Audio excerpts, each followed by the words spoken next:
Hey guys, welcome to Digit.in, and what we are going to do today is talk about very simple tips when you are thinking of buying a budget TV. Now let's define the budget of this budget TV at, let's say, 30,000 rupees for a 43-inch TV, or let's say about 50,000 rupees for a 55-inch TV. I know you get a lot of cheaper TVs, so you can consider those as well for these tips, but these are essentially 5 things you need to keep in mind when you are buying an absolute budget TV. These are very basic tips, and if you would like more such tips, or if you need more pro tips, you can let me know and we will definitely try to bring that content for you. But this is ground zero's absolute basic level 1 tips that we are going to talk about today. So the first and most important thing is HDR should not be a priority for you at an absolutely tight budget, and that is because even though a lot of budget TVs promise HDR, their HDR performance is really lackluster. So even if a TV does come with HDR performance, you may just get a better experience by switching the HDR of that TV off and consuming content in SDR.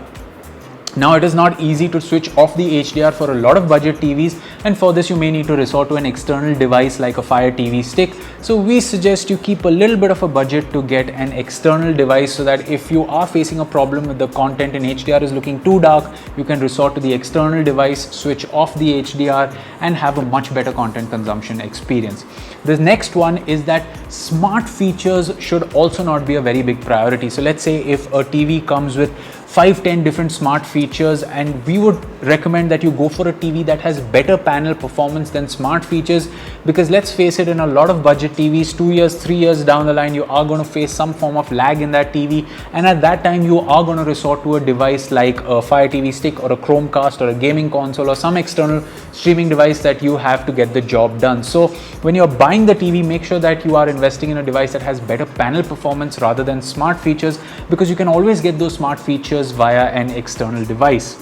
Next is a smaller screen size at the same price point could be a better option. So let's say for a certain price point, you might just get a 43-inch TV instead of a 55-inch TV. So for a budget of, let's say, 40,000 rupees, you're getting a 55-inch TV. You may want to consider a 43-inch TV from a brand which is maybe giving you slightly better panel performance, because that panel performance will go a long way ensuring you get better content experience. So yes, while a larger screen size will give you a great immersive experience, there's no doubt about that, but a slightly better panel might last you a little longer.